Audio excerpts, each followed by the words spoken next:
नमस्कार स्टूडेंट, स्वागत है आप सभी का मेरे यूट्यूब चैनल मिक्की मिन में।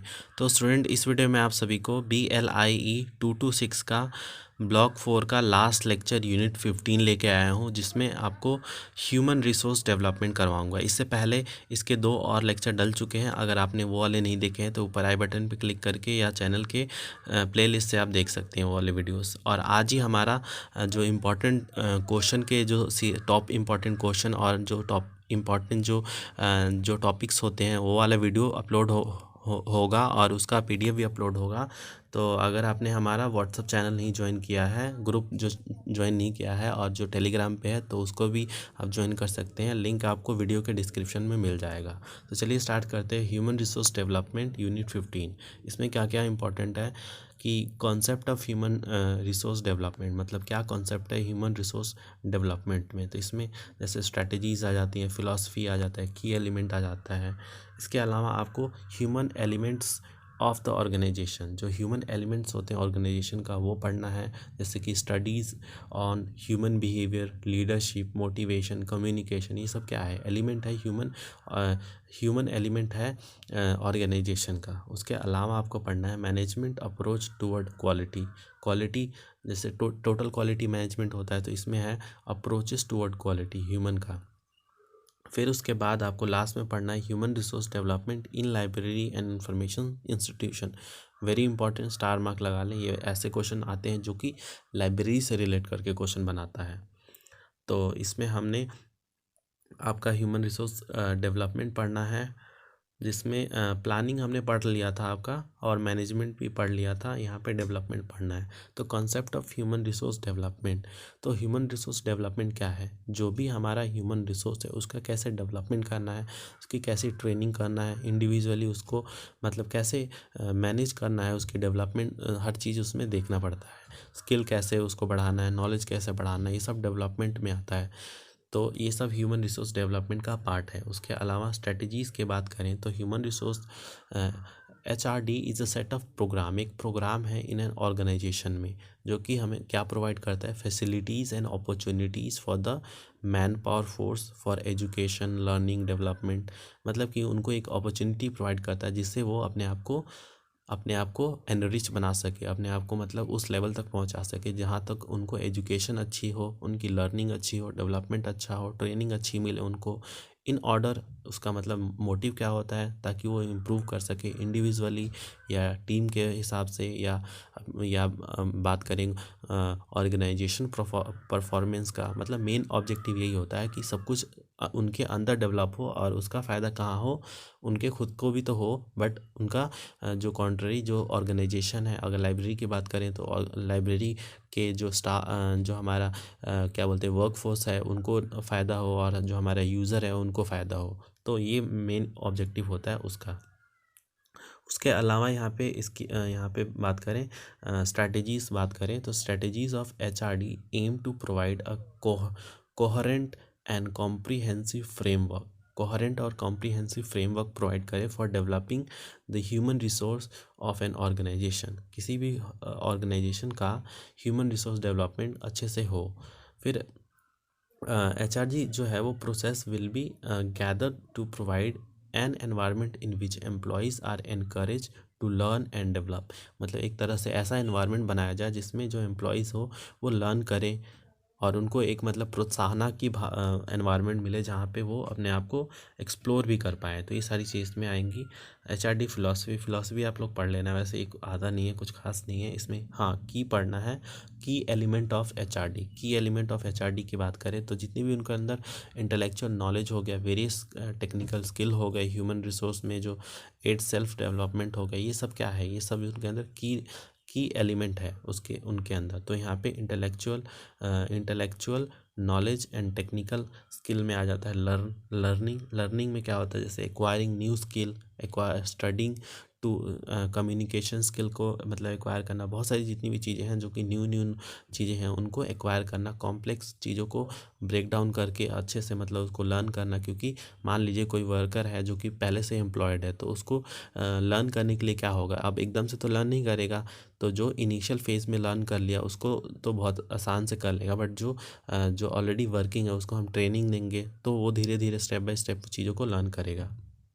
तो लर्निंग वेरी इंपॉर्टेंट। इसके साथ आता है एजुकेशन एंड ट्रेनिंग। एजुकेशन उसी चीज़ का एजुकेशन देना है, मतलब एजुकेट करना कि कैसे आपको जो एकेडमिक स्किल है इंडिविजुअली उनको एनहेंस कैसे करना है, प्रोफेशनल नॉलेज है उसको कैसे बढ़ाना है एजुकेशनल इंस्टीट्यूशन में, ये सारी चीज़ आपको देते हैं डिप्लोमा वाइज करके या डिग्री दे के, इस तरीके से उनको बताना। फिर उसके बाद ट्रेनिंग में वही प्रैक्टिकल नॉलेज देना है उनको। तो ये सारी चीज़ इसमें आ जाती हैं। फिर उसमें आ जाता है कंडीशन फॉर इफ़ेक्टिव लर्निंग। इसको एक बार पढ़ लेना, क्या कंडीशन क्या है। जैसे कि learning, education etcetera are very active process, ये एक तरह से एक्टिव प्रोसेस है। फिर मोटिवेटेड एक्सटर्नली और सेल्फ मोटिवेटेड आपको रखता है। फिर जो इफ़ेक्टिव लर्निंग जो होता है likely to be achieved if learner have learn goal and oriented toward their own role in the organisation. मतलब जो भी लर्नर है वो अपने आप को लर्निंग गोल को मतलब अच्छे से उसके प्रति वो डेडिकेटेड होता है, भी वो अच्छे से लर्न कर पाएगा उस ऑर्गेनाइजेशन के जितनी भी रूल्स एंड रेगुलेशन है। और बाकी आप लोग इसको पढ़ लेना, कुछ खास है नहीं, ये आता भी नहीं है वैसे तो, बट आपकी नॉलेज के लिए इसको मैं बता रहा हूँ। फिर self development e learning. E learning क्या होती है, जो कि आईसीटी से रिलेटेड है। जितने भी मतलब आपको टेक्नोलॉजिकली रिलेटेड जो आपको इन्फॉर्मेशन में आप लर्न करते हैं वो सब ई लर्निंग में आता है। मतलब कि आपको टेक्नोलॉजिकली आप एडवांस हो रहे हैं, जितनी भी चीज़ें हैं उसको आप अपने आप में एनग्रोस कर रहे हैं, तो ई लर्निंग में आपको ये सब आ जाता है। सेल्फ डेवलपमेंट आप अपना कर रहे हैं ई लर्निंग में। फिर human element of the organisation. अब ह्यूमन एलिमेंट्स क्या है ऑर्गेनाइजेशन के, ये पढ़ने हैं हमें। तो यहाँ पे बात करें तो यहाँ पे enhancing the competent and capabilities of human resource, it would be incomplete if the human element of individual and group are unwanted unattended. तो यहाँ पे बोल रहा है कि जो कैपिटल होता है, जो कैपिटल स्किल एक्वायर करते हैं, जो ह्यूमन को एक बोला था ना कि इंटेलेक्चुअल स्किल है उनके अंदर, इंटेलेक्चुअल मतलब प्रोसेसिंग करते हैं चीज़ों को, तो ये सारी चीज़ें इसमें आती हैं। जैसे कि यहाँ पे देखिए स्टडीज़ ऑन ह्यूमन बिहेवियर को स्टडी करना, ये सब साइकोलॉजी का पार्ट है। पर यहाँ पे भी मतलब ह्यूमन को, जैसे कि मान लीजिए आपके वर्कर हैं, उनको उनके बिहेवियर को स्टडी करना कि जैसे कि अगर किसी को आपने एम्प्लॉय लगा दिया बुक बाइंडिंग करने के लिए, तो उसका जो बिहेवियर है उस बुक से उसको स्टडी करना, ताकि आपको हायर प्रोडक्टिविटी आए। मान लीजिए उसका वहाँ पे मनी नहीं लग रहा, तो फिर आपका जो क्या होगा, आपका प्रोडक्टिविटी आपको उतने नहीं मिल पाएगा। तो ये सब चीज़ें इसमें आती हैं। उसके अलावा है, एक बार इसको पढ़ लेना। हाँ, ये वाला देखिए, इसमें ये थोड़ा इंपॉर्टेंट है, ये क्वेश्चन में भी आता है। Maslow hierarchy of need. Maslow hierarchy of need क्या बोला इसमें, इसने 5 लेवल बताए कि जो भी ह्यूमन होता है वो क्यों मोटिवेटेड होता है, और क्या मतलब उसके लेवल ऑफ जो नीड होती है वो क्यों उसको मोटिवेट करती है। तो मान लीजिए एज अ ह्यूमन आप अपने आप को एक जगह पे रख के देखें, तो सबसे पहला आपका क्या नीड होता है, फिजियोलॉजिकल नीड होता है। मतलब आपको क्या पहले भूख लगेगा, सांस लेना, ये सब क्या है, ये फिजियोलॉजिकल नीड है। फिर एक बार आपको भूख आपने खाना खा लिया, पानी पी लिया, आप शांत हो गए। फिर उसके बाद आपको लगेगा कि चलो हम खाना और पानी तो हमें मिल रहा है, उसके अलावा हमें सेफ्टी भी तो ज़रूरत है, तो सेफ्टी के लिए आप घर बनाएंगे, तो ये भी आपकी नीड है। फिर एक बार आपके पास घर हो गया तो आप सोशल नीड के बारे में सोचेंगे कि हमारे फ्रेंड हो, हमारे लोग हो, मतलब ये सारी चीज़ें, तो इनके ऊपर फिर ध्यान देंगे। फिर एस्टीम नीड आ जाता है कि आपको फिर कुछ बहुत बड़ा अचीव करना है, आपके कुछ गोल हैं, बहुत एम्बिशियस हैं, ये सारी चीज़ें एस्थेटिक नीड्स में आ जाती हैं। वो सब अगर आपने पार कर लिया, तब आपके पास आता है लास्ट वाला नीड, जो कि होता है सेल्फ एक्चुअलाइजेशन नीड। तो सेल्फ एक्चुअलाइजेशन नीड होता है वो अलग लेवल पे चल जाता है, वहाँ तक कोई पहुँच ही नहीं पाता है। तो एक बार इसको भी पढ़ लेना आप लोग। लीडरशिप की बात करें तो जो भी लीडरशिप में क्या होता है कि आपको आपके पास एक विज़न होना चाहिए, आपका स्ट्रॉन्ग एक पर्सनालिटी होनी चाहिए ताकि आपका लोग सुने। तो लीडरशिप में बहुत ही एक क्वालिटी जो होता है वो होना चाहिए। तो कुछ इसमें थेरीज जो दिए हुए हैं जैसे लीडरशिप में आपको देखने को मिलेगा, तो ये वाला एक मतलब कुछ क्वालिटीज जैसे कि आपको पास एक नया आइडिया होना चाहिए, आपके पास इनोवेशन होना चाहिए, आपके पास एक स्ट्रॉन्ग वॉइस होना चाहिए। तो मैनेजमेंट आप अलोन मतलब कर सकते हैं चीज़ों को, तो वो है। फिर मोटिवेशन में आपको जो इंस्पिरेशनल एम्प्लॉयज़ जो होते हैं to work and efficiently as possible is an important task of management in getting things done. तो जब आप मोटिवेटेड होंगे तो आप ज़्यादा काम करेंगे, जब आप मोटिवेटेड होंगे तो आप लोगों को भी मोटिवेट करेंगे। तो बहुत सारी चीज़ें हैं कि मोटिव क्या है, reason for doing something well. Motivation क्या है, is connected with factor that influence people to behave in a desirable fashion. मतलब वो एक तरह से डिज़ायरेबल तरीके से वो बिहेव करते हैं, मोटिवेटेड जो होते हैं वो। तो यहाँ पे well motivated people are those who have clear goals and take action that they expect. तो यहाँ पे अगर बात करें तो जो वेल एजुकेटेड जो सॉरी मोटिवेटेड पीपल होते हैं उनके पास एक क्लियर विज़न होता है, क्लियर गोल होता है, ताकि वो एक सर्टन तरीके से वो एक्ट करें और जो भी उनका डिज़ायर गोल है उसको अचीव करें। तो ये सब सारी चीज़ें हैं। वैसे ये आता नहीं है बट एक बार चाहे तो आप पढ़ सकते हैं। कम्युनिकेशन वेरी इंपॉर्टेंट, कम्युनिकेशन तो बहुत ज़्यादा इंपॉर्टेंट है किसी भी, और स्पेशली लाइब्रेरी में आपके पास एक गुड कम्युनिकेशन स्किल होना चाहिए, तो आप एक अच्छा कम्युनिकेटर बन सकते हैं। तो यहाँ पे फिगर के द्वारा मैं आपको समझा देता हूँ कि कम्युनिकेशन, फॉर्म ऑफ कम्युनिकेशन क्या क्या होता है। तो फॉर्म ऑफ कम्युनिकेशन दो तरह के होते हैं, एक तो होता है फॉर्मल और एक होता है इनफॉर्मल, जो कि हम ज़्यादातर इनफॉर्मल तरीके से बात करते हैं। पर अभी जब मैं आपको पढ़ा रहा हूँ तो ये मेरा फॉर्मल तरीका है पढ़ाने का। और जब आप इंटरव्यू देने जाते हैं तो आपका वो फॉर्मल तरीका होता है। इनफॉर्मल में जब आप घर पे बात कर रहे होते हैं, अपने फ्रेंड से बात कर रहे थे, फैमिली मेम्बर से बात कर रहे थे, मोस्ट ऑफ द टाइम आप इनफॉर्मल तरीके से ही बात करते हैं। तो फॉर्मल को भी दो तरीके से डिवाइड किया गया है, डायरेक्टिव एंड मोड। तो डायरेक्टिव में होता है, डायरेक्शन में सॉरी, अपवर्ड, डाउनवर्ड, हॉरिजॉन्टल, और मोड में ओरल और रिटन। मोड में जैसे कि आपने लिख दिया, और दूसरे में ओरल में आपने बोल दिया। और यहाँ पे अपवर्ड, डाउनवर्ड एंड हॉरिजॉन्टल, इस तरीके से जो होता है डायरेक्शन वाइज कम्युनिकेशन होता है। उसके अलावा मैनेजमेंट अप्रोच टुवर्ड क्वालिटी की बात करें तो जो भी मैनेजमेंट करते हैं तो उसका कुछ मतलब एम होता है। तो क्वालिटी जनरेट करना सबसे इम्पॉर्टेंट है, कि जैसे कि यहाँ पे बोले तो टू ऑफ देम नेमली, जैसे कि पार्टिसिपेटिव मैनेजमेंट, ये तो आया था, इसका क्वेश्चन भी मैंने बताया था आपको, एंड टोटल क्वालिटी मैनेजमेंट, जो कि लाइब्रेरी में कैसे इंप्लीमेंट करना है, ये सारी चीज़ें इसमें देखने को मिलेगी। तो पार्टिसिपेटिव मैनेजमेंट वेरी इंपॉर्टेंट, इसको स्टार मार्क लगाएं। पार्टिसिपेटिव मैनेजमेंट जो होता है has been defined as both a philosophy and a method of managing human resource in an environment in which employees are respected and their contribution valued and utilized। मतलब कि जो participative management में क्या होता है कि जैसे कि आपको मैनेज करना है, तो पहले क्या करेंगे, आप जाके उसी एनवायरनमेंट में, आप उस सेम नेचुरल एनवायरनमेंट में आप जाके पार्टिसिपेट करेंगे, और तब आपको पता चलेगा कि जो भी एम्प्लॉयज़ हैं उनका दिक्कत क्या है, वो किस किस चीज़ों से मतलब गुजर रहे हैं, और क्या क्या प्रॉब्लम है जो उनको अच्छा, मतलब क्या क्या चीज़ें हैं जो उनको अच्छी नहीं लग रही, क्या चीज़ें हैं जो उनको अच्छी लग रही हैं।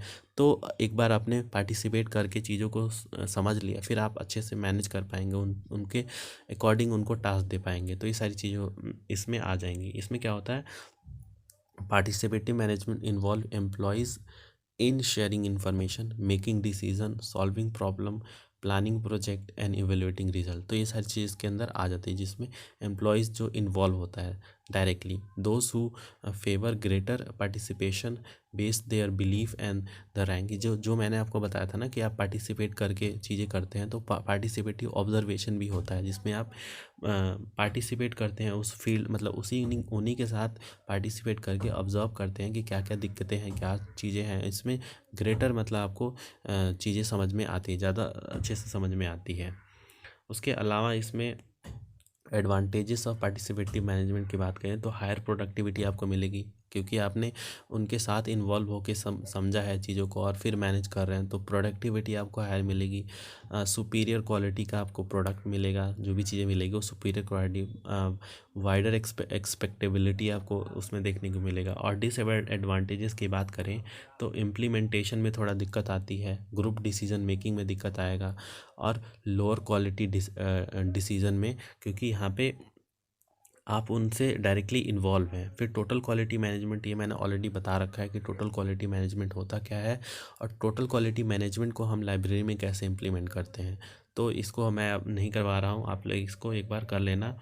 आगे चलते हैं। करियर अपॉर्चुनिटी, एक चाहे तो आप स्किप कर सकते हैं। हेल्थ एंड सेफ्टी इसी के अंदर आता है, मतलब कैसे करियर, देखिए करियर अपॉर्चुनिटी जो कि है हमारा जो हमारे ह्यूमन रिसोर्स है जिसको हम यूज़ कर रहे हैं as a product, as a मतलब उनका जो भी नॉलेज है, जो स्किल है, उनको हम जब ले रहे हैं तो उनका करियर अपॉर्चुनिटी भी हमें ध्यान में रखना पड़ेगा, उनका हेल्थ एंड सेफ्टी का भी ध्यान में रखना पड़ेगा ताकि वो मैनेज अच्छे से हो पाए। मतलब उनको ऐसा ना लगे कि हमारे साथ कुछ गलत हो रहा है, हम तो प्रोडक्टिविटी सब कुछ दे रहे हैं बट हमारे पास जॉब सिक्योरिटी नहीं है, हमारा पर्सनल सेफ्टी नहीं मिल रहा हमें। तो ये सारी चीज़ें देखने को उसमें मतलब होता है। फिर उसके अलावा human resource development in library and information institution, human resource को डेवलप कैसे करना है लाइब्रेरी और इंफॉर्मेशन इंस्टीट्यूशन में, इसी का हम लोग शुरू से और अभी तक बात करते आए हैं। तो अगर आपने ऊपर वाले पॉइंट ही सारे देखे होंगे तो उसमें सारी हमने यही बात की है कि कैसे उनको मैनेज करना है, क्या क्या चीज़ें, प्लान एंड पॉलिसी कैसे बनानी है ताकि जो हमारे स्टाफ है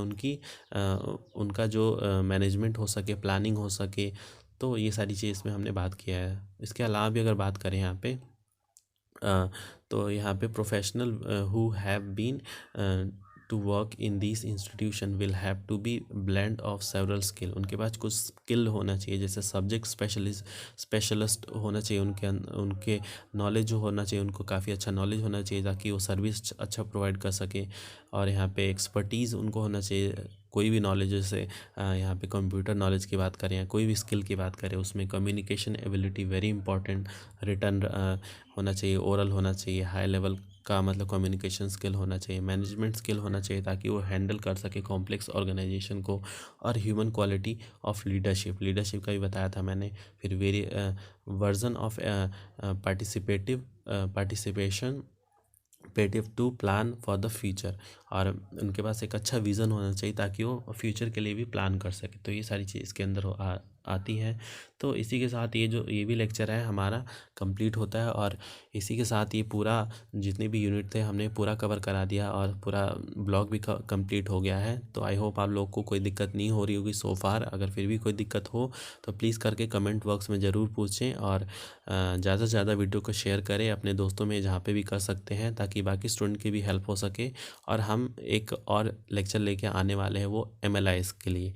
वो डेफिनेटली अब तो जिनका हो गया उनको तो उससे कोई फ़ायदा नहीं होगा, बट जो BLIS अभी जिन्होंने कर लिया है उनके लिए फ़ायदा होगा कि वो आगे फ्यूचर के लिए जो उनका MLIS का पेपर आएगा, क्योंकि टफ़ होने वाला है, आगे चल के चीज़ें बहुत टफ़ होने वाली है। तो अभी से अगर आप स्टार्ट कर दे, एक एक चैप्टर भी 2-2 3-3 दिन में अगर आप कवर करेंगे तो आप at the end of the day जाते जाते आप एक्सपर्ट हो जाएंगे। क्योंकि मैं आप लोगों को नेट GRF के भी बताऊंगा कैसे क्लियर करना है, क्या सिलेबस होता है, पूरी बातें बताऊंगा। एक बार जब MLIS के लिए आप अप्लाई करेंगे तो कैसे जो नेट GRF होता है वो आपको कैसे क्लियर कर सकते हैं, तो पूरी बातें बताऊँगा। तो चलिए इसी के साथ इस वीडियो का अंत करते हैं। तो मिलते हैं आप सभी से नेक्स्ट वीडियो में, तब तक के लिए धन्यवाद।